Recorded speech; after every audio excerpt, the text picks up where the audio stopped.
Installez-vous, installez-vous, on démarre notre big panel. Moi je vais me mettre ici, je vais me mettre un tout petit peu décalé. Ah non, oui, il ne faut pas que je touche par rapport aux caméras. Oh, on m'a dit de ne pas toucher.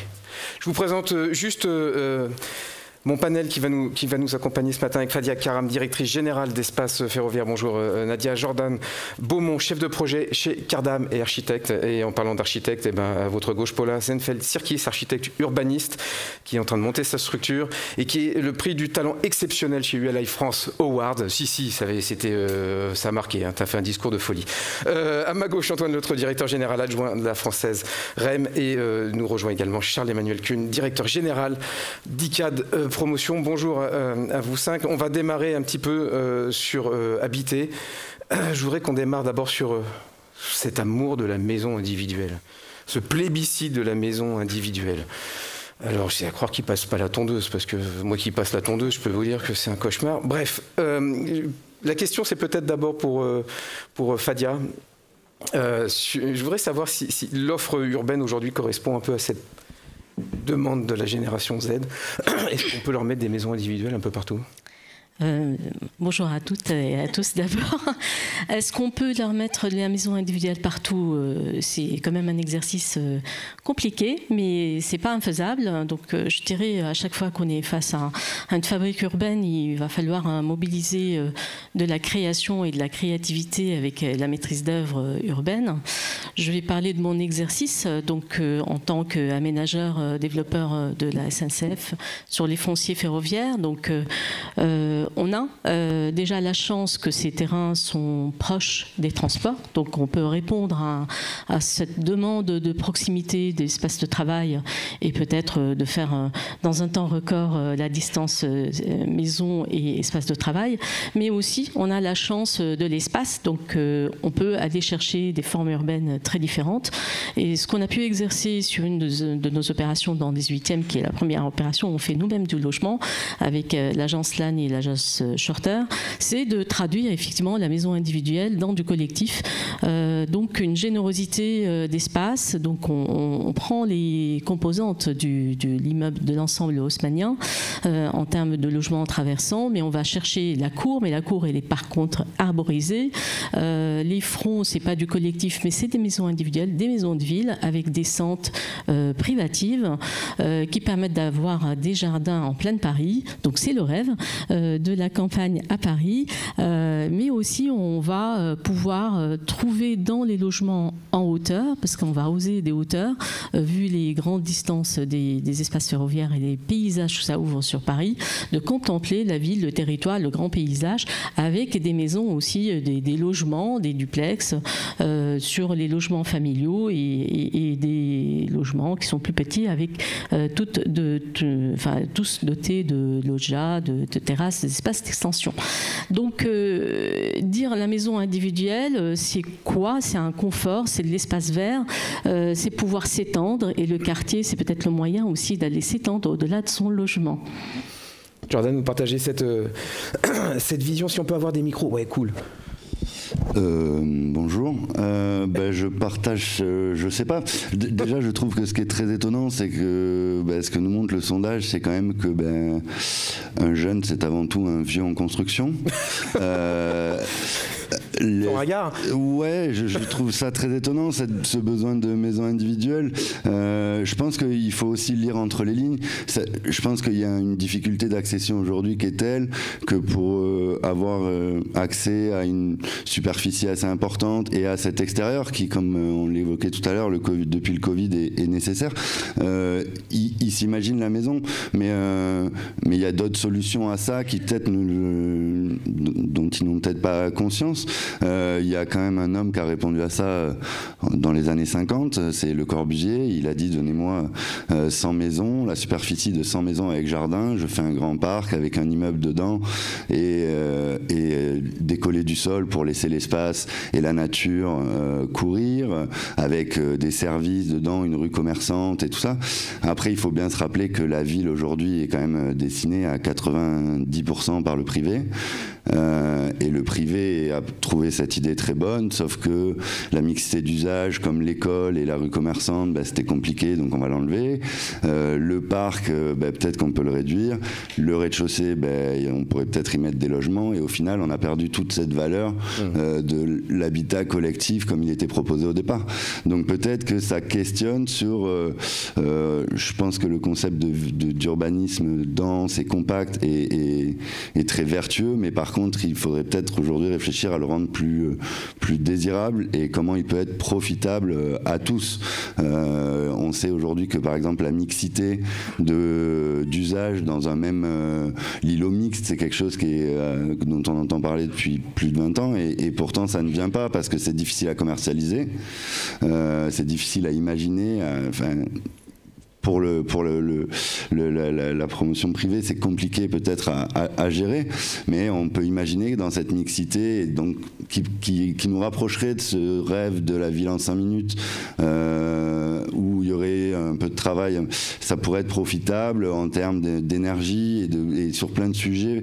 On pourrait avoir une ville qui est utilisée tout au long de la journée par différentes activités. Ça permettrait, je trouve, d'homogénéiser la ville et donc du coup Et d'arrêter de la segmenter comme moi je l'ai segmentée d'ailleurs dans le sondage, puisque j'ai fait 3 temps. Tout à fait, je voulais pas le dire. Mais tout à fait. Il faut le dire. Paula, peut-être une réaction par rapport à... Oui, je pense que ce qui est très intéressant de ce sondage, c'est que pour une génération où le travail, où peut-être ils vont avoir plein de vies professionnelles beaucoup plus que les générations plus âgées, ou même où la famille a l'air plus floue, le symbole de la maison, je pense que la France a fait un très bon travail pour garder ce symbole de la maison, de la propriété. Donc c'est intéressant de savoir s'ils voudraient investir aussi dans des investissements locatifs, mais la maison reste comme le symbole où les jeunes veulent comme se retrouver parce que finalement peut-être dans leur travail, dans leur couple ou dans leur vie, elle est un peu plus tumultueuse qu'avant et ils gardent ce symbole. Je trouvais ça assez intéressant. Mais par contre, je suis d'accord avec Jordan qui dit qu'il faut lire entre les lignes. Il y a un peu un besoin de liberté. Et si on sait qu'aujourd'hui en Ile-de-France, il y a 44% des jeunes entre 18 et 29 ans qui habitent avec leurs parents. En Europe, c'est 2/3, donc c'est énorme. Ils veulent. Je pense que cette maison individuelle, c'est un symbole. Et je ne sais pas s'il faut le prendre juste comme qu'ils veulent une maison individuelle. Est-ce qu'on leur donne quelque chose d'autre? Est-ce que s'ils pouvaient accéder à un très bon logement en Ile-de-France, à Paris, ils ne le prendraient pas. Donc c'est ça que je pense qu'il faut ne pas donner aux clients ce qu'ils souhaitent tout le temps, parce que quelle ville on va créer. Voilà. C'est pas mal, ça, pas donner aux clients ce qu'ils souhaitent. Bon courage.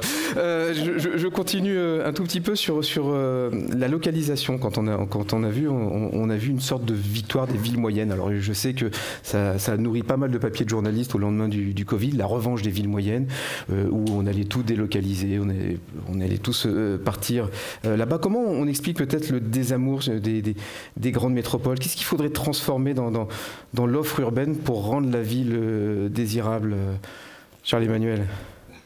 Plus de nature? Plus de nature, c'est sûr. Moi, j'aimerais remettre en perspective aussi le fait que le sondage, il parle d'immobilier en général, et il faut dissocier l'ancien et le neuf. Le neuf, on offre déjà de la nature, on a réintroduit la biodiversité dans les programmes, même si elle n'est pas à la hauteur de ce que ça a pu être, on est sur une amélioration continue. On parlera peut-être d'espace extérieur aussi, la maison individuelle c'est l'espace extérieur qui est offert par l'immobilier résidentiel neuf maintenant systématiquement. Donc remettre en perspective que ce sondage il prévoit pas le neuf versus l'ancien, et très bien, mais prendre en considération que ce qu'on est en train nous collectivement de créer répond un petit peu plus aussi sans doute aux attentes, donc on sera peut-être pas comme tu le disais complètement dans les attentes, mais on offre quelque chose qui tend vers. Après sur la localisation, on voit bien, nous on constate que le primo-accédant il est encore en périphérie des agglomérations principales et d'Île-de-France. On a des proportions d'accession à la propriété qui sont fortes, et donc ces populations sont encore sur les grandes agglomérations. Et dans le sondage que j'aimais bien, c'était dans 5 ans, Et là, on revient sur les jeunes sont des vieux en devenir. Dans 5 ans, ils se projettent en couple, avec des enfants. Et c'est là où les villes moyennes deviennent intéressantes. Et on le retrouve, nous, dans les statistiques qu'on a de nos acquéreurs. C'est que les secondo accessions, donc ceux qui achètent pour la 2e fois, se retrouvent plutôt, sont des proportions beaucoup plus importantes sur des villes type Angers, Vannes, Rennes.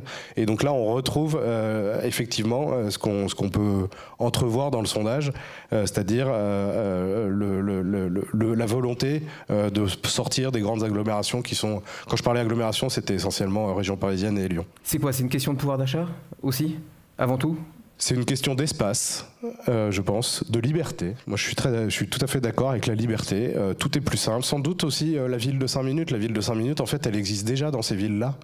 Elle est concrète, elle est déjà présente et elle n'est pas encore retranscrite dans les ambitions qu'ont nous dans les grandes agglomérations où on veut recréer des pôles qui sont plus monofonctionnels et de voir comment on peut recréer tout le service à 5 à 10 minutes de chez soi.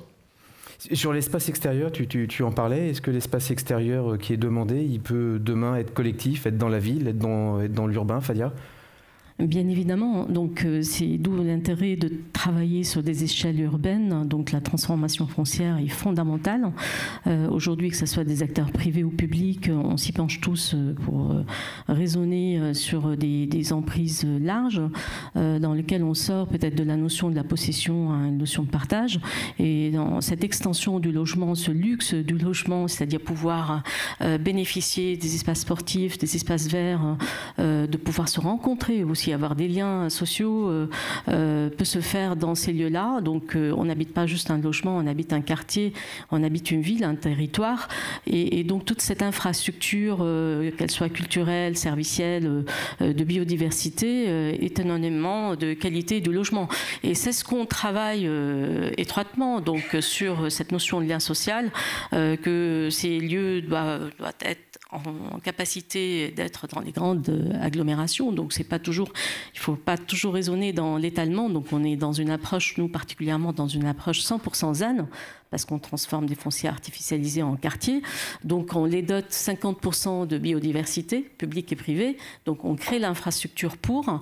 On les dote par des programmes mixtes qui donnent l'espace du travail, mais aussi de services de proximité, des écoles, des crèches. On fait le maximum de mixité pour vivre la proximité, la ville du quart d'heure, qu'on soit à Paris ou à Bordeaux, à Lyon, dans toutes les grandes métropoles.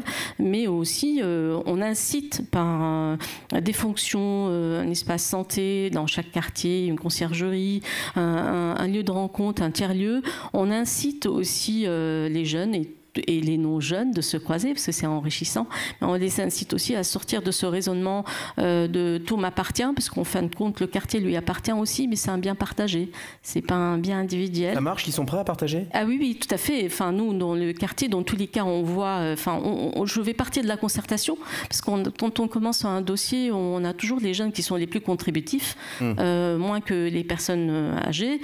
Ils sont là à dessiner, à se pencher, à proposer.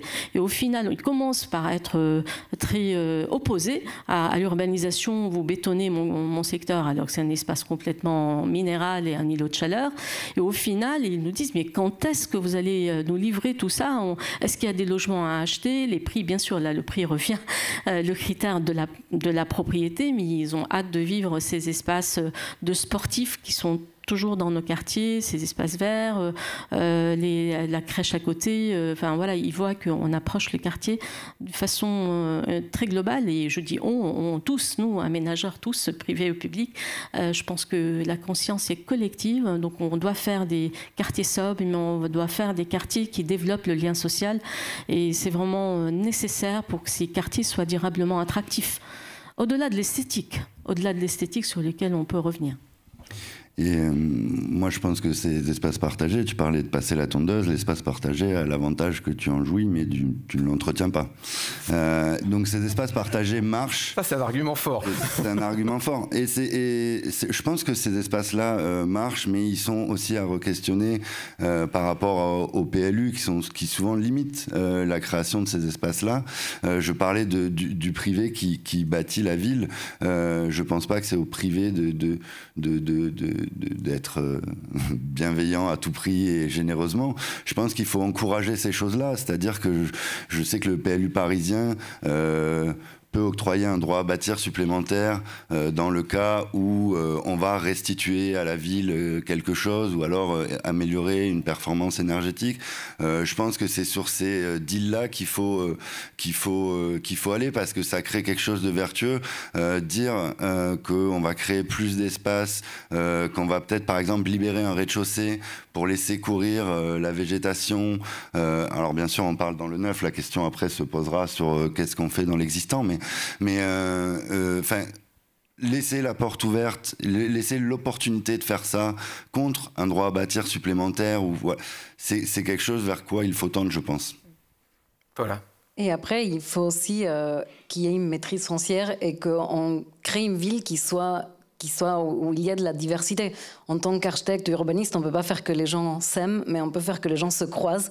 Je pense que la ville de Paris travaille très bien, ou en tout cas, sûrement il y aura des gens qui ont des avis contraires, mais pour faire que ce soit une ville un peu diverse, mais on ne veut pas non plus que ça devienne éventuellement comme un San Francisco où les gens qui gagnent un très bon salaire vivent dans des camping-cars. Donc il faut vraiment, pour moi, pour qu'une ville reste attractive et que les gens aient envie de continuer à vivre dans des villes comme Paris ou dans des autres grande métropole, parce qu'on est toujours la ville moyenne de quelqu'un d'autre de toute façon, il faut qu'elle reste très mixte.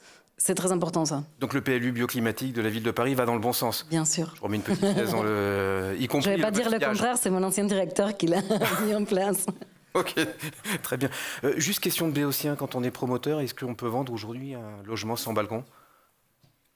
Non, on se l'interdit et non, clairement, à partir du 2 pièces, oui, on parle pas des résidences gérées là, où on parle dans les résidences gérées que de locaux communs et d'espaces partagés, mais non, on vend pas de logements collectifs familiaux sans espace extérieur. À part quand c'est contraignant en réhabilitation, mais dans le neuf, pur neuf, non. C'était le neuf pur neuf que je voulais parler. Arrivons sur le sujet de la propriété. Et je vais demander à Antoine ce qu'il en pense. L'investissement dans le résidentiel est-il encore une thématique d'avenir pour les institutionnels quand on voit que tous les jeunes veulent être propriétaires ? Alors, il y a deux choses.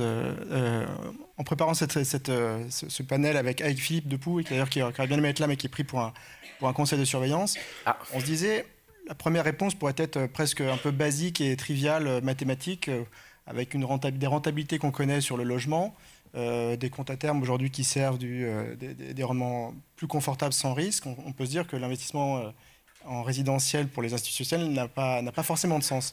Mais quand j'écoute les promoteurs, les aménageurs, les architectes, quand on comprend aussi ce choc d'offres abyssal auquel on est confronté, on pense que la réponse est plus complexe et qu'en réalité, il y a vraiment la place pour les investisseurs privés sur l'investissement en immobilier résidentiel.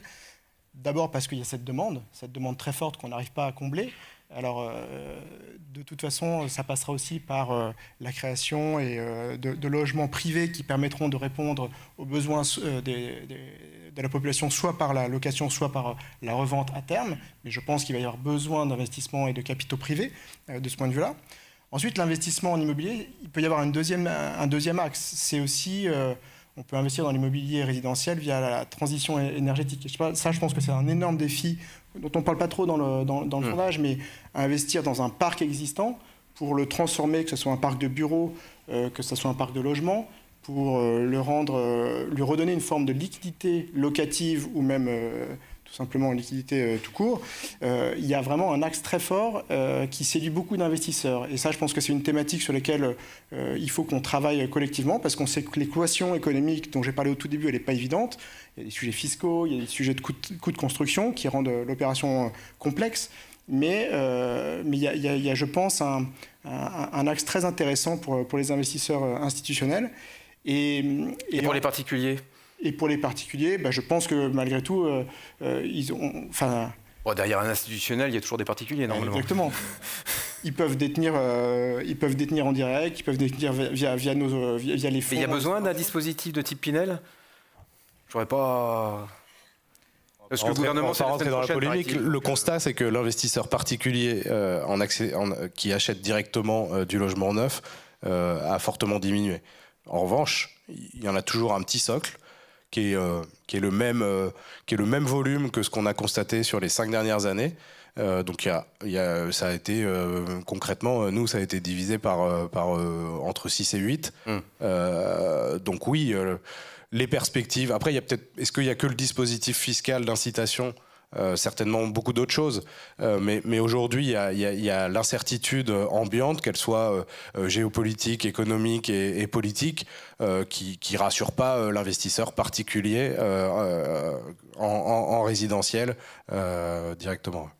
Et puis je pense que le sondage et même le micro-trottoir que vous avez fait est très explicite, c'est-à-dire qu'il y a l'envie, il y a la possibilité financière, donc c'est pour ça que je pense que les investisseurs institutionnels ont un rôle à jouer très important, parce qu'il va bien falloir loger tous ces gens.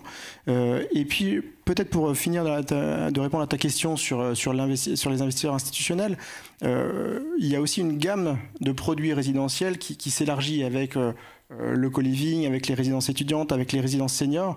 Donc en fait, on a aussi d'autres façons d'investir dans l'immobilier résidentiel. Et bref, en synthèse, si tu veux, tu as un sujet de demande, tu as un sujet de transition énergétique, et tu as aussi un sujet d'élargissement de la gamme. Tout ça, c'est quand même le terreau assez fertile d'un investissement. Et donc les investisseurs institutionnels sont très intéressés, en tous les cas nos clients à la française sont intéressés par cette thématique sur laquelle on travaille énormément. On va y revenir juste après sur le co-living. Juste avant, on a vu cette envie d'être propriétaire. On n'a pas posé la question comment vous allez faire dans l'environnement de taux actuel, au niveau des prix aussi, qui, quand bien même ils ont corrigé, ils n'ont pas dévissé, contrairement à ce que tout le monde anticipait. Alors après, je ne parle pas de l'avenir, hein, je n'ai pas de boule de cristal. Juste, comment les jeunes peuvent-ils devenir propriétaires sans l'aide de leurs parents ? Et comment on peut rendre accessible aujourd'hui le rêve de la propriété? Est-ce qu'il faut relancer le prêt à taux zéro, pas que pour les primo-accédants, peut-être pour d'autres, je ne sais pas. Est-ce qu'il y a d'autres dispositifs à inventer pour rendre accessible ce rêve de la propriété? Ce qui est sûr, c'est que là, on a parlé du produit, on a parlé de la localisation, mais effectivement, le point d'entrée, ça a été vu dans le micro-trottoir, c'est d'abord quand j'aurai les moyens, quand je pourrai, et donc l'assiette de financement global est l'enjeu et le point d'entrée pour permettre à ces jeunes d'accéder à la propriété. C'est beaucoup d'ingénierie financière d'abord. Faut voir que quand je dis de l'ingénierie financière, elle est relative, mais on en parlait hier avec l'IFPIM, avec Olivier Colonna d'Istria, c'est comment on crée des produits, des prêts qui permettent d'augmenter la capacité de financement et d'accélérer la possibilité de devenir acquéreur pour les jeunes. C'est effectivement le prêt à taux zéro. Ce sont des banques qui proposent déjà des prêts à taux zéro internes pour les jeunes en accession à l'habitat, à la propriété de moins de 30 ans. C'est tout un tas de dispositifs qui existent déjà, qui ne sont peut-être pas suffisamment connus.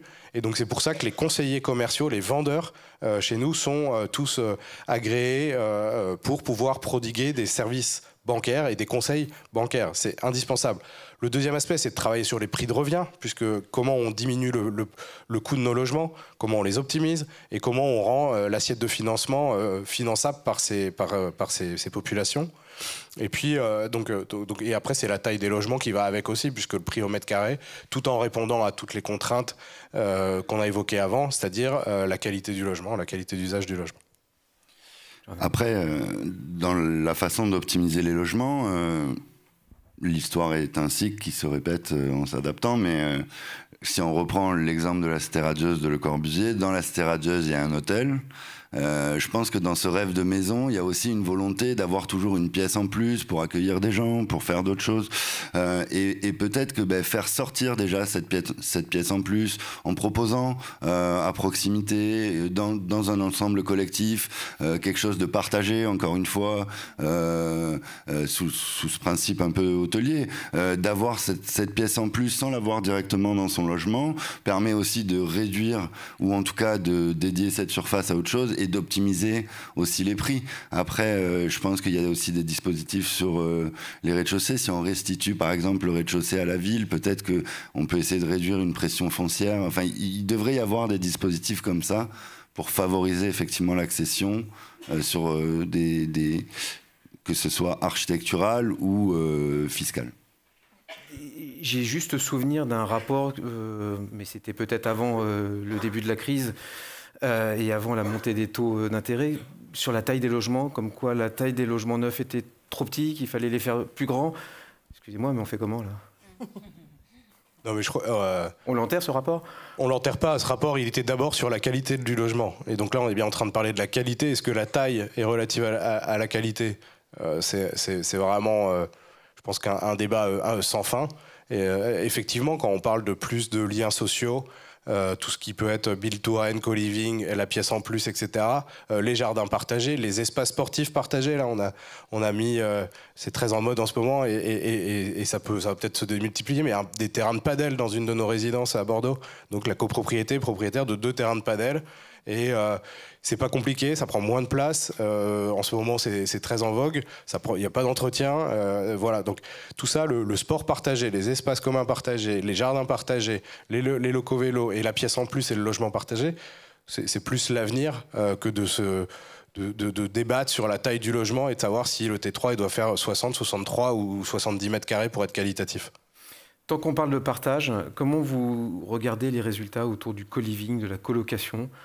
Alors moi j'ai fait 3 mois de colocation, après j'en suis sorti parce que sinon j'allais rater mes études, mais c'était génial quoi, c'était 3 mois fabuleux. Comment on explique que les jeunes ils aiment pas le co-living et la colocation alors que vous n'arrêtez pas de me parler de partage?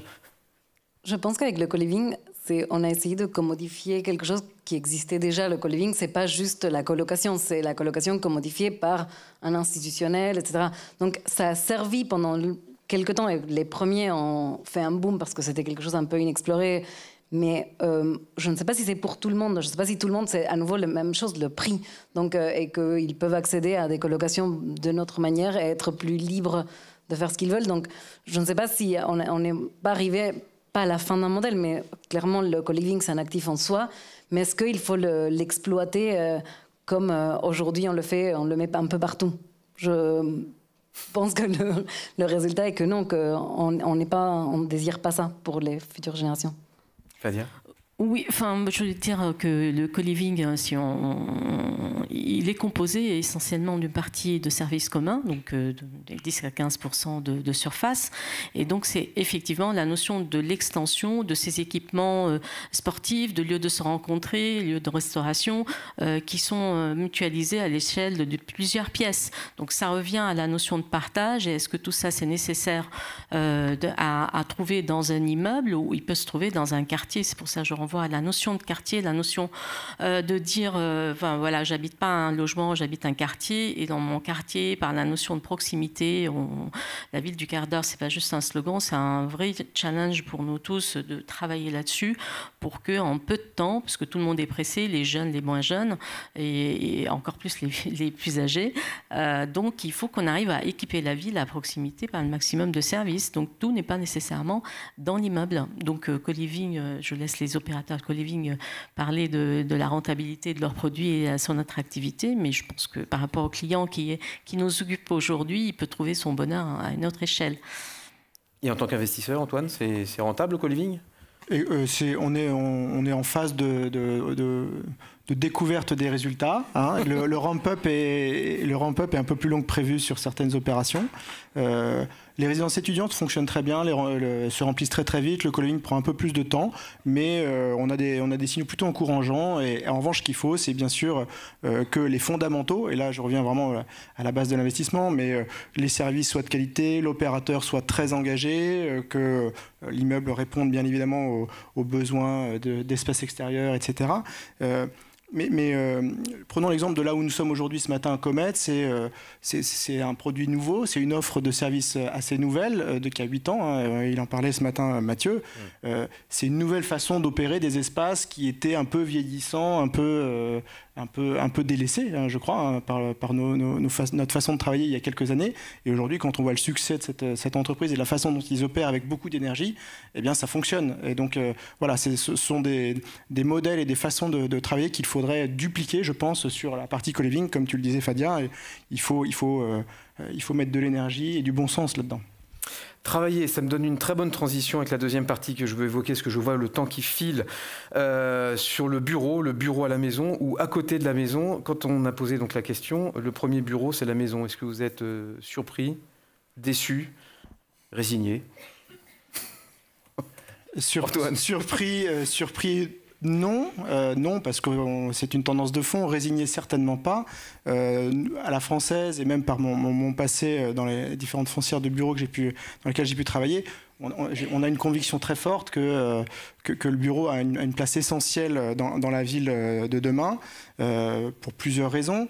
La première, c'est, on l'a vu dans ton micro-trottoir, alors je ne sais pas si tu as choisi spécifiquement les réponses, parce que je les trouvais très, très pertinentes, mais le télétravail, qui est un des grands sujets, hein, bien évidemment, c'est une lame de fond, mais on le voit aujourd'hui, il y a beaucoup d'entreprises qui en reviennent, qui commencent à renégocier les accords qui ont été faits, voire même qui le stoppent brutalement. Ça, c'est plutôt aux US, hein, vous avez dû lire tout ça dans la presse. En vrai, c'est ce que tu disais, c'est qu'aujourd'hui, les gens ont besoin d'engagement, de participer à une aventure humaine. L'entreprise, c'est pas uniquement un job, c'est aussi un sens qu'il faut donner à sa vie. Et donc, le bureau a une importance, à mon avis, capitale de ce point de vue-là. Et les chiffres le montrent. Et puis, je pense que la responsabilité, elle est bien sûr sur les promoteurs, les investisseurs, les constructeurs, mais elle est aussi partagée avec les utilisateurs.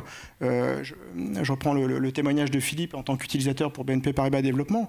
C'est intéressant parce que on peut construire tous les meilleurs immeubles de bureaux.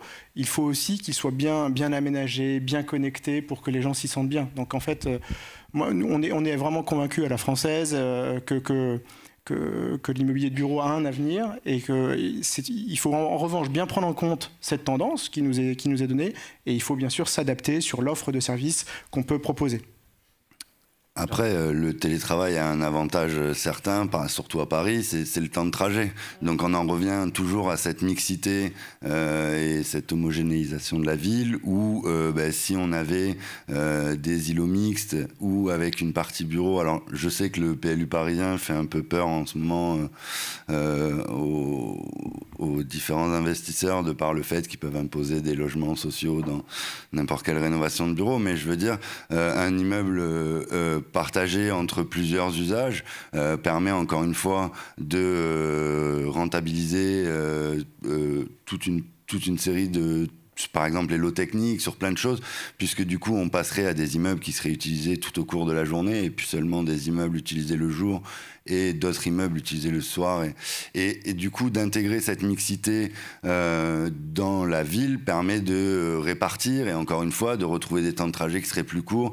Et donc peut-être que si, au lieu de comparer le bureau avec 1 heure de trajet à le haut télétravail où je peux rester chez moi, mais par contre j'ai l'inconvénient de ne pas être avec mes collègues, si on ramène ça dans une ville où le bureau est à 1/4 d'heure, peut-être que le télétravail perd aussi de son sens. 60% disent je veux le bureau à côté du je trouvais la remarque sur le compartimentage, même si, bon, chacun... Mais le fait de dire je sors du bureau et je rentre chez moi, je suis chez moi pour me détendre, voilà, je trouve que cette notion est aussi importante. Et une autre notion, c'est que travailler à la maison nécessite encore une fois des mètres carrés. Et on revient à cette histoire d'accession et cette Comment il fait le promoteur ? Continue de fabriquer des immeubles de bureaux ou il commence à mettre du bureau dans le logement ? C'est sûr. Le bureau, c'est le retail d'il y a 15 ans. Hein. C'est-à-dire qu'on a cru qu'il était la mort du retail physique. On l'a vu tout à l'heure aussi dans l'enquête. Le retail devient assez transformé, c'est en mode showroom. On parlait de l'acte d'achat, c'est sans doute l'acte d'achat qui se passe moins de façon physique, mais on sent bien que le consommateur a encore besoin de toucher le produit, et puis certains aspects du retail resteront physiques. Voilà. Le bureau, ça va être la même chose, mais ce sont les polarités, effectivement. Dans la question, si votre bureau est à moins d'1/4 d'heure de chez vous, est-ce que vous êtes toujours dans les mêmes proportions de volonté de télétravail ? Donc non, le bureau va perdurer, on en est convaincu. Ce sont des polarités. On revient à l'essentiel qui est l'emplacement, c'est où le faire. Et donc c'est plus comme ça qu'on réfléchit. Et effectivement, on est en forte synergie, nous, avec notre foncière, et on croit encore fortement à l'immobilier du bureau, même si on se diversifie sur d'autres classes d'actifs. Oui, et la centralité, la centralité n'est pas uniquement géographique, c'est lié à la connectivité. C'est ça qui est très important. Donc, on en revient un peu à la base, encore une fois, des investissements, mais il faut pouvoir offrir cette proximité, au moins en temps. Enfin, moi, j'ai bien aimé Bordeaux est juste à côté de Paris. Ouais. C'est magnifique, mais ça traduit bien cette idée-là, c'est que finalement, la connectivité rapproche les bureaux des logements. Et encore une fois, ça dépend, le télétravail dépend de comment sont les bureaux où on est en train de travailler. Est-ce que c'est des vrais espaces où les gens qui avaient été interviewés dans le micro-trottoir disaient que c'était un espace de convivialité. Donc, la conférence annuelle de ULI de 2023, il y avait Sonia Lavandino qui parlait de sticky places. Et c'est exactement ça, c'est les endroits où on se sent vraiment, on sent qu'on gagne un peu du temps parce qu'on fait plein de choses en même temps, parce que ce sont des bons endroits. Mais les gens qui préfèrent rester en télétravail, c'est peut-être qu'ils n'ont pas... qu'ils ont déjà une situation familiale qui leur permet, parce que donc ils n'ont pas d'enfants à la maison, donc c'est les jeunes, donc ils ont peut-être habitent tout seuls, et qu'au bureau, ils n'arrivent pas à se concentrer. Donc ce sujet du deep focus, que les nouvelles générations n'arrivent pas à vraiment rester concentrées sur la même chose. Et les flex office, quand il y a quelqu'un qui est en call à côté de nous, l'autre qui doit rédiger un rapport, c'est compliqué. Donc peut-être les nouveaux bureaux doivent un peu... doivent créer des espaces qui sont différents pour pas juste un bureau pour chacun, mais des endroits peut-être comme dans le train où il y avait des zones où on pouvait même pas parler, où apparemment il y a une nouvelle tendance où les jeunes aiment bien se filmer ou regarder quelqu'un qui est en train de travailler. Donc ils le mettent dans l'ordinateur. Il y a des vrais rapports. Donc ils travaillent à côté de gens qui sont en train de travailler, soit en live, soit c'est juste des gens filmés. Et ça a démontré que ça augmente la concentration, en tout cas des jeunes. Je ne sais pas si... Il faut le tester. Je ne connaissais pas celui-là. Le catharsis du travail. On a vu justement dans les aménagements d'espaces de travail des jeunes qui ne sont pas si flex. 39% qui veulent un bureau individuel cloisonné. Alors moi, j'ai un bureau individuel cloisonné avec mon nom sur la porte. Je le vis modérément bien, mais je pense que mon équipe est assez contente que je sois dans ma petite cage. Mais est-ce que ça vous a surpris, ça est-ce que c'est surprenant, mais c'est exactement ce que vient de dire Paola. C'est-à-dire, le bureau, à l'instant T, le bureau, c'est devenu le lien social. Donc celui qui veut retourner au bureau par moment, c'est comme on consomme différemment, le commerce, c'est plutôt en mode showroom. Le bureau, c'est là où je vais pouvoir retrouver, donc c'est pas là où je vais travailler individuellement, et je suis bien plus au calme chez moi pour travailler, produire ce que je peux faire seul. Et donc finalement, le bureau individuel, on en revient sans doute à ça, c'est de dire comment on recrée les endroits où je vais retrouver cette capacité à être dans ma bulle, à pas être perturbé par d'autres choses, par d'autres... et vraisemblablement que ça vient de là, mais sinon c'est assez... Sauf que qu'est-ce qu'on fabrique? On fabrique des immeubles de bureaux, on restructure des immeubles de bureaux, on met que du flex, on est d'accord? Oui, du flex, mais avec beaucoup de corners individuels pour pouvoir travailler seul, pour pouvoir téléphoner, pour pouvoir... Donc il y a du flex, mais dans les flex... après, c'est peut-être Jardine qui sera mieux placé que moi pour le dire, mais il y a du flex avec des endroits et des zones, effectivement, où là, c'est pas un bruit, c'est je travaille, c'est... L'idée, c'est peut-être pas d'avoir un bureau, mais des bureaux, c'est-à-dire un poste de travail adapté à chaque situation ou chaque besoin. On ne travaille pas toute la journée de la même façon en fonction de ce qu'on a à faire. Parfois en réunion, parfois seul, parfois on a besoin d'interaction, parfois non. Et donc le flex s'adapte à ça. Aujourd'hui, on a beaucoup utilisé le flex pour réduire les surfaces de bureaux en se disant chouette, on va faire du flex et on va baisser de 20% la surface de nos bureaux. Je pense que la vérité n'est pas là. Si on veut un flex efficace, il faut des salles pour s'isoler, il faut quand même des salles pour être en groupe, il faut quand même des salles pour la détente et donc du coup pas être dans les espaces de bureau mais pouvoir partager des moments un peu plus conviviaux. Enfin voilà, je pense pas que le flex soit un moyen, contrairement à ce qu'on fait, de réduire la surface de bureau, mais plutôt de s'adapter à une nouvelle méthode, une nouvelle façon de travailler et de casser une routine où on arrive le matin à son poste de travail, on s'assoit et on en repart le soir. L'idée c'est de s'adapter. Antoine et Paola. Vas-y, Paola. Non, je me demande aussi, est-ce que les jeunes entre 18 et 30 ans ont déjà eu des bureaux tout seuls? J'imagine que probablement pas. Et donc, est-ce que c'est pas, dans leur réponse, un rêve en se disant que probablement ça sera plus facile de travailler, mais si vous avez eu la chance d'être à Bercy, je disais, avant il y a donc au ministère de Finances... Ça a changé, il paraît. Non, ça n'a pas changé. Il y a notamment des énormes couloirs avec des tout petits bureaux, l'un à côté de l'autre, avec un ou deux noms. Donc, des jeunes, probablement, qui travaillent là-bas, qui ont un bureau pour eux tout seuls. Et je ne suis pas sûre que ça donne comme un immobilier très heureux. Donc, c'est en train de changer un tout petit peu. Non, mais c'est vrai que moi, cette réponse m'a vraiment surprise, d'autant plus que dans l'introduction de cette étude, on parlait de la tendance de fond de sentiment de solitude, parfois de bore-out des jeunes. Et on se dit, mais c'est une tendance de fond et ils veulent se mettre tout seuls dans des bureaux. Donc, sans faire une réponse de boomer, on se demande s'ils savent ce qu'ils veulent. Mais plus sérieusement, je crois que dans la donnée immobilière, on a un sujet de place, hein, on a un sujet d'espace, je crois que le bureau individuel, il est presque plus dans l'équation, en vrai, aujourd'hui. On a des clients qui, aujourd'hui, un client auquel je pense en particulier, qui prend plusieurs dizaines de milliers de mètres carrés dans Paris. Il y a 10 bureaux individuels et je crois qu'ils ne seront pas nominatifs. Et donc ça veut dire que le bureau individuel n'existe plus dans la donnée aujourd'hui. En tout cas, je parle de Paris, mais c'est aussi la même chose en province. Et je crois que, je ne sais pas comment a été posée la question aussi. Est-ce que vous préférez un bureau individuel ou être en flex office? Non, on avait deux choix possibles. Parce que bon, si on me demande est-ce que vous préférez le menu dégustation ou le menu enfant, la réponse elle est évidente. Non. Mais peut-être qu'aujourd'hui, et en fait on le voit dans les c'est sympa le menu enfant. On le voit dans les enquêtes qui sont faites quand il y a ces sujets d'aménagement chez nos clients. Si vous proposez les options entre un open space ou des bureaux d'équipe assez grands, on va dire un peu traditionnels, ou des espaces avec du flex office, sans bureau individuel, mais avec les services modernes, les corners, les bulles d'isolement, etc. Franchement, c'est la deuxième option qui est plébiscitée par les jeunes parce que ça répond bien aussi avec leur besoin de télétravail, qui est une donnée maintenant quasiment de fait. C'est-à-dire ? Moi, je voudrais rebondir sur la notion de dégustation. Je pense que les jeunes, comme tout le monde, ont envie de vivre des expériences différentes. Et donc, pour revenir à l'espace bureau, donc tout le monde recherche une sorte de bien-être. Et le bien-être se véhicule par la lumière, une qualité de lumière, la possibilité d'avoir de la biodiversité visible, extérieure ou intérieure.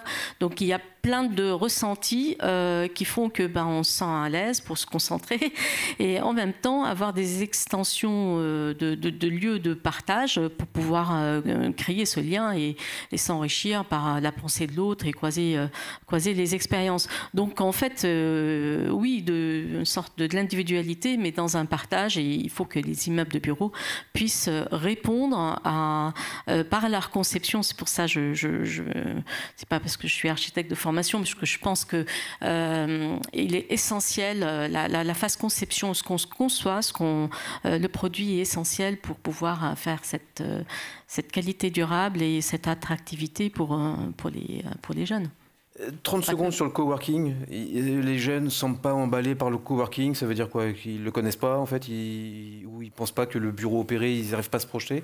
Est-ce que pour un investisseur, le bureau opéré, le coworking, ça reste une thématique d'avenir, ça reste une tendance long terme? Oui, je pense que tu as raison. Je ne sais pas s'ils se rendent vraiment compte de ce que c'est. Le coworking ou le bureau opéré, c'est vraiment des choses qui fonctionnent bien. Et encore une fois, je rebondis avec le co-living et avec ce qu'on expérimente aujourd'hui aussi. Mais les bureaux opérés, c'est aussi une simplification des enjeux d'aménagement pour un utilisateur. C'est apporter le service, c'est apporter la connectivité, faciliter les échanges et du coup l'appropriation d'une culture d'entreprise. Donc ça est très important. Et honnêtement, alors là je parle avec mon ancienne casquette, chez Gecina, on avait développé pas mal de bureaux opérés et ça fonctionne très très bien. Et donc non, franchement c'est une tendance sur laquelle il faut continuer d'investir et de se développer. Paul a raison, peu importe la demande du client, faut installer l'offre. Non, mais la cible de ces bureaux partagés, ça reste des entreprises des jeunes entreprises, des gens qui s'installent, mais je pense pas qu'on s'installe dans la durée dans un espace de coworking. C'est vraiment un espace de transition qui est très bien au début parce que, comme vous dites, ça donne accès à une connectivité, à des échanges, tout ça. Mais je pense pas que c'est quelque chose qui s'inscrive dans la durée. C'est plutôt quelque chose. Étonnamment, alors c'est ce qu'on pensait, mais on a eu en client des très grands groupes, des gros corporates qui venaient chercher de la flexibilité, des espaces pour des projets à durée déterminée. Et donc, on a été assez surpris des résultats. Donc, vraiment des très grands groupes, du luxe, du CAC 40, etc. Et à différence du co-living, où les jeunes sont clairement, en principe, de 18 à 30 ans, peut-être la cible, dans le coworking, je pense que leur réponse est un peu compliquée parce que je ne pense pas que c'est eux qui vont venir s'installer, c'est eux en tant qu'employés, et non, en fait, peut-être il aurait fallu leur demander s'ils avaient l'intention de monter leur boîte, ou parce que c'est la manière dont on s'installe, mais je ne suis pas sûre que c'est la même importance dans la réponse. On reposera la question. Il me reste 1 minute 15 pour parler du commerce, donc on va parler vite. On a essayé d'opposer commerce physique et e-commerce, comme beaucoup de monde l'a fait. Et finalement, qu'est-ce qu'elle nous répond, la génération Z? Elle nous répond qu'elle est une génération omnicanale, peu importe, et surtout que le commerce physique n'est pas mort.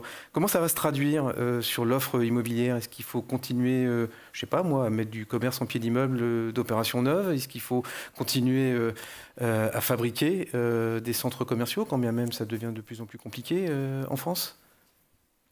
Les centres commerciaux, c'est sans doute derrière nous. Donc, c'est plus la rénovation et la régénération de l'offre dans les centres commerciaux qui est en cours. Et il y a tout un tas d'acteurs qui sont bien orientés dans cette démarche-là.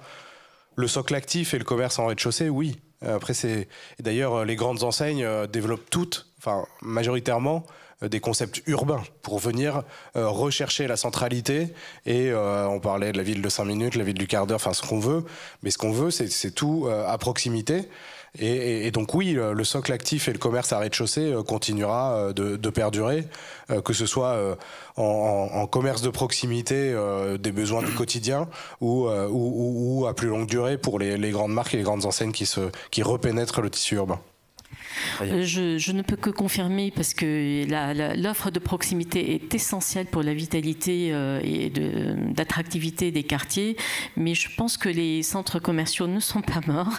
Mais par contre, il y a des concepts nouveaux à trouver, c'est-à-dire il faut que ça soit un lieu d'une autre expérience. Ça peut être une expérience culturelle, ça peut être une expérience d'exposition. On voit, tout le monde évolue dans le monde de luxe. Il faut aller chercher d'autres choses pour pouvoir attirer ce public en flux, hein, donc en intérêt autre que l'acte d'achat. Voilà, Jordan, dernier mot. Dernier mot, je regardais peut-être une étude faite pour les États-Unis. J'ai pas du tout trouvé. C'est McKinsey qui a fait aux États-Unis par rapport au commerce, aux habitudes et au e-commerce et au télétravail.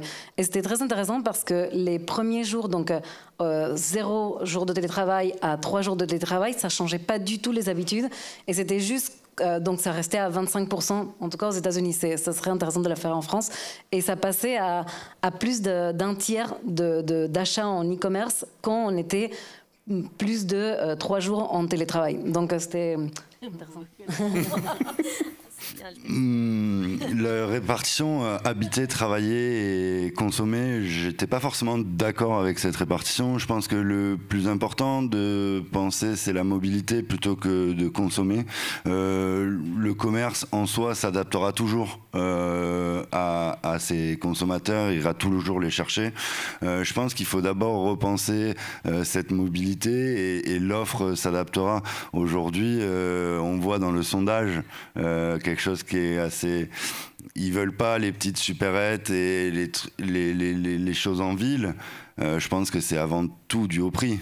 Parce qu'en vrai, c'est très confortable quand on habite en ville d'aller à la petite supérette. Sauf qu'on se rend compte que si on fait ses courses là-bas, on sort plus. Et je pense que c'est quand même à mettre en parallèle. C'est pour ça on disait au début qu'il y a une double lecture dans le sondage. Je pense que là, pour le coup, c'est encore le cas. Je pense que le commerce de proximité est très fonctionnel, très attirant et beaucoup trop cher. Mais effectivement, c'est une question de pouvoir d'achat.